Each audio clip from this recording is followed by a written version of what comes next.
సుభాష్ ద్వారా నిజం తెలుసుకుని రాజుకి ఊహించని షాక్ ఇచ్చిన కావ్య. షాక్లో అపర్ణ, ధాన్యలక్ష్మి, రుద్రాణి. ఇంతకు ఏం జరిగింది? అసలు సుభాష్ ఏం నిజం చెప్పాడు? మరి రాజుకి కావ్య ఏం షాక్ ఇచ్చింది? ఇదంతా కూడా వీడియోలో చూసి తెలుసుకునేద్దాం. బ్రహ్మముడి అప్కమింగ్ ఎపిసోడ్స్లో ఏం జరగబోతుందో ముందుగా తెలుసుకోవాలి అనుకుంటే వీడియోని లైక్ చేయండి, ఈ ఛానల్ని సబ్స్క్రైబ్ చేసుకోండి, పక్కనే ఉన్న బెల్ సింబల్లో ఆల్ పై క్లిక్ చేయండి. ఇలా చేయడం వల్ల అందరికంటే ముందుగా చూడవచ్చు. మొత్తం మీరు చూసుకున్నట్లయితే ఇంకా రాజు, సుభాష్ ఇద్దరు మాట్లాడుకున్న మాటలు విన్న కావ్య అయితే మావయ్య గారికి అన్ని విషయాలు తెలుసన్నమాట. మావయ్య గారిని నిలదీసి అసలు ఆ బిడ్డ ఎవరి బిడ్డో, ఆ బిడ్డకు తల్లి ఎవరన్న విషయం తెలుసుకోవాలి, నా భర్త ఇన్ని రోజుల నుంచి ఎంతో బాధను అనుభవిస్తున్న బాధ మొత్తం పోగొట్టాలి అని చెప్పి కావ్య అయితే అనుకుని సుభాష్ని అయితే నిలదీస్తుంది. సుభాష్ అయితే చెప్పడం కుదరదమ్మా, నేను వాడికి మాటిచ్చాను, చెప్పనని చెప్పాను, కానీ చెప్పకపోతే ఎలా మావయ్య గారు? అటు మీ అబ్బాయి చెప్పక మీరు చెప్పకపోతే ఆయన అలా నిందలు మోస్తూనే ఉండాలా? వారం గడువిచ్చారు మా అత్తయ్య గారు, వారం తర్వాత ఆయన శాశ్వతంగా ఇంటి నుంచి వెళ్ళిపోతారు అని చెప్పనేసరికి ఎలా వెళ్ళనిస్తానమ్మా అంటూ సుభాష్ అంటాడు. మీరు నిజం చెప్పకపోతే ఖచ్చితంగా ఆయన వెళ్ళిపోతారు మావయ్య గారు, మీరు నాకే నిజం చెప్పకపోతే ఇంట్లో వాళ్ళకి ఏం చెప్తారు?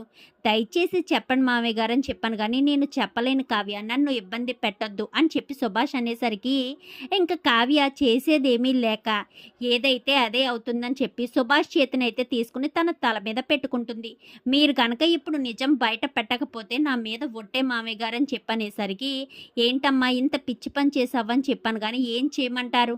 నా భర్తను కాపాడుకోవడం కోసమే నేను ఏం చేసినా, అందరిలోనూ నా భర్త తల దించుకుని నోరు మూసుకుని ఊరుకుంటే తట్టుకోలేకపోతున్నాను. ఆ బిడ్డ తల్లెవరో తెలుసుకోవడానికి నేను ఎంతలా ప్రయత్నిస్తున్నానో మీకు తెలియంది కాదు. అలాంటిది మీకు నిజం తెలిసినా కానీ నాకు ఎందుకు చెప్పలేదు మావయ్య గారు అని చెప్పాను, కానీ ఎలా చెప్పమంటావమ్మా, ఆ తప్పు చేసింది వాళ్ళ అమ్మ అయితే అని చెప్పనేసరికి ఇంకా కావ్యకి ఏమీ అర్థం కాదు. ఏంటి మావయ్య గారు అసలు మీరు అనేది ఏంటి? తప్పు చేసింది అత్తయ్య గారేంటి? అసలు ఆ బిడ్డను తీసుకొచ్చింది మీ అబ్బాయి గారు కదా, మరి అత్తయ్య గారు తప్పు చేశారంటారేంటని చెప్పాను, కానీ మీ అత్తగారికి ఒక మెనగోళ్ళుంది, చిన్నప్పటి నుంచి రాజ్కి ఇచ్చి పెళ్లి చేస్తానని తనను నమ్మించింది. అదే ఆశతో పెరుగుతూ వచ్చిన అమ్మాయి ఇంకా రాజునే పెళ్లి చేసుకుంటానని భీష్మించు కూర్చోవడంతో చేసేదేమీ లేక రాజ్కి ఆ విషయం చెప్దామనుకుంటే రాజేమో ససేమిరా పెళ్లి చేసుకోనన్నాడు. ఇటు వాళ్ళ అన్నదమ్ములతో మాట్లాడడం మానేసిన అపర్ణ అయితే వాళ్ళకిచ్చి పెళ్లి చేయనని ససీమీరా చెప్పేసింది. మాకు ఈ విషయాలేమీ చెప్పకుండా రాజే వాళ్ళ అమ్మమ్మ వాళ్ళ ఊరు వెళ్ళి వాళ్ళ మేనకోడల్ని పెళ్లి చేసుకుని వచ్చేశాడు. ఆ అమ్మాయిని కూడా అక్కడే పెట్టాడు. మాకు ఈ విషయాలేమీ చెప్పలేదు. అలాగే మీ అక్కతో పెళ్లి కుదిరినప్పుడు కూడా వాడు ఆ విషయం చెప్దామని ఎంతలా ప్రయత్నించినా అప్పటికే అమ్మాయి చావు బ్రతుకుల మధ్య ఉండడంతో నువ్వు పెళ్లి చేసుకోబావా, నిన్ను పెళ్లి చేసుకోవాలనుకున్న నా కోరిక నెరవేరింది. నీ జ్ఞాపకంగా నా కడుపులో బిడ్డ కూడా పెరుగుతుంది, అది చాలు నాకు, నువ్వు పెళ్లి చేసుకుని సంతోషంగా ఉండు అని చెప్పి ఆ అమ్మాయి చెప్పిందంట. అందుకనే ఆడు ఆ రోజు మీ అక్కను పెళ్లి చేసుకోవడానికి సిద్ధపడ్డాడు. మీ అక్క పెళ్ళైన తర్వాతే పెళ్ళైన ఒక 2 నెలలకి, అంటే నీకు రాజుకి పెళ్ళైన 2 నెలలకి ఆ బాబు పుట్టిన తర్వాత నా మేనకోడలు చనిపోయింది. అప్పటి నుంచి బిడ్డను అక్కడే పెంచాడు. అందుకే నిన్ను భారీగా స్వీకరించలేకపోయాడు. తనతో సంతోషంగా లేకపోయినా కానీ తనంటూ పెళ్లి చేసుకున్నాడని నీకు ఆ విషయం చెప్పలేక నిన్ను మోసం చేస్తున్నానన్న బాధతోనే వాడు నీకు దగ్గర కాలేకపోయాడు. ఇంకా 10 నెలలు వచ్చిన తర్వాత ఆ విషయాన్ని చెప్పాలని కూడా అనుకోలేదు. కానీ ఈ మధ్యనే మా అత్తయ్య గారు కూడా చనిపోవడంతో ఆ బిడ్డకు ఎవరూ చూసేవాళ్ళు లేక తప్పని పరిస్థితిలో ఆ బిడ్డని ఇంటికి తీసుకురావాల్సి వచ్చింది. కానీ నాకు అప్పటి వరకు కూడా నిజం తెలీదు. నేను ఈ మధ్యనే నిన్ను ఎండీని చేయమని రాజు నా దగ్గరికి వచ్చి అడిగినప్పుడే నేను రాజుని నిలదీస్తే అప్పుడు రాజు చెప్పిన నిజమిది, ఎవరి బిడ్డో కాదా నాన్న, నా బిడ్డే అని చెప్పనేసరికి నీ బిడ్డేంటి రాజు, అసలు నీకు పెళ్ళి ఎప్పుడు జరిగింది? కావ్యతోనే కదా జరిగింది, కావ్య మీరు సఖ్యతగా ఉండడం లేదు కదా అని చెప్పాను. కానీ చిన్నప్పటి నుంచి అమ్మ చేసిన పొరపాటే నాన్న, నన్నిచ్చి పెళ్లి చేస్తానని మరదలకి మాట ఇచ్చింది కదా, తను చిన్నప్పటి నుంచి నా మీదే ఆశలు పెంచుకుంది. అమ్మ కాదనుకున్నా నేను కాదనుకోలేకపోయాను. అమ్మమ్మ ప్రోద్బలంతో నేను అమ్మాయిని పెళ్లి చేసుకున్నాను. మా ఇద్దరికి కలిగిన బాబే ఈ బాబు అని చెప్పనేసరికి మరి తనేది అని చెప్పనగానే ఎక్కడుంది, తను చనిపోయింది కదా అని చెప్పనేసరికి ఒక్కసారిగా సుభాష్ షాక్ అయిపోతాడు. చనిపోయిందా, మరి ఇప్పుడు ఏంటి పరిస్థితి అని చెప్పాను కానీ అందుకనే బిడ్డ తల్లిని తీసుకురమ్మన్నా కానీ నేను తీసుకురాలేకపోతున్నాను అంటూ నిజాన్ని బయట పెట్టాడమ్మా. ఏం చేయాలో ఎలా చేయాలో నాకు అర్థం కావడం లేదు. ఇప్పుడు అదే మాట బయట పెడితే అపర్ణ చాలా బాధపడుతుంది కదా.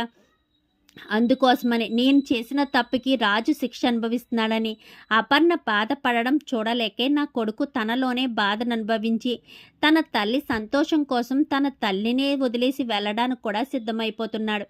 ఖచ్చితంగా ఏదో రకంగా ఆపాలి అని చెప్పనేసరికి మీరు నాకు చెప్పారు కదా మామయ్య గారు, నేను చూసుకుంటాను అని చెప్పి ఇంకా కావ్య అయితే చెప్తుంది.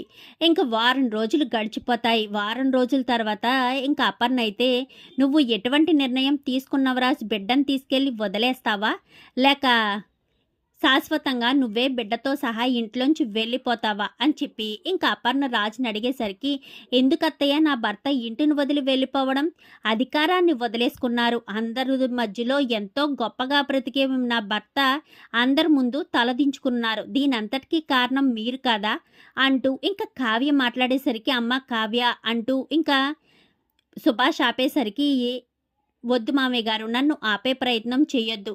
మీ అబ్బాయి తలదించుకుని ఉంటే మీరు మాట్లాడకుండా మీ భార్య కోసం సైలెంట్గా ఉంటారేమో, నా భర్త తలదించుకుని ఉంటే నేను అస్సలు తట్టుకోలేను అంటూ ఇంకా కావ్య అనేసరికి రాజు అయితే సుభాష్ వంక చూస్తాడు. నా వల్ల కాలేకపోయిందిరా, నిజం చెప్పేశాను అన్నట్టుగా చూసేసరికి, ఎంత పని చేసావు నాన్న, ఇప్పుడు కావ్య నిజాన్ని బయట పెట్టేస్తుంది. అమ్మ బాధపడకూడదనే కదా నేను ఇదంతా చేశానని చెప్పాను, కానీ నువ్వు బాధపడతావా అంటూ ఇంకా సుభాష్ అనేసరికి, ఏంటి కావ్య, ఏంటి నేను చేసిన తప్పేంటి అనగానే, మీరు చేసిన తప్పే అత్తయ్య గారు, చిన్నప్పటి నుంచి కూడా మీ మేనకోడల్ని మీ అబ్బాయికి ఇచ్చి పెళ్లి చేస్తానని ఆశలు పెంచారంట కదా, ఆ అమ్మాయి మీ అబ్బాయిని పెళ్లి చేసుకోవాలనే ఆశతోనే పెరిగి పెద్దదైంది. మీరేమో ఆశను తీర్చలేకపోయారు, కానీ మీ అబ్బాయి మాత్రం వెళ్ళి ఆ అమ్మాయిని పెళ్లి చేసుకున్నారు అని చెప్పనేసరికి ఒక్కసారిగా అపర్ణ షాక్ అయిపోతుంది. అంటే వాడు పెళ్లి చేసుకున్నాడా దాన్ని, అదంటే నాకు ఇష్టం లేకే కదా పెళ్లి చేయడం మానేశాను అనగానే, మీరు తీసుకున్నంత ఈజీగా మీ అబ్బాయి ఆ అమ్మాయి తీసుకోలేకపోయారు, అందుకే తనను పెళ్లి చేసుకున్నారు, వాళ్ళిద్దరికీ పుట్టిన బిడ్డే ఆ బాబు అని చెప్పాను, కానీ మరి అదెక్కడుంది అని చెప్పనేసరికి, ఎక్కడుంది అత్తయ్య, బిడ్డను కనడమే పాపం, తను చనిపోయింది, మీ అమ్మగారు కూడా చనిపోయారు అని చెప్పనేసరికి ఇంకా అపర్ణ ఇంకా కింద పడిపోయి ఇంకా ఎంతగానో అప్పటికప్పుడే కుప్పకూలిపోతుంది అపర్ణ.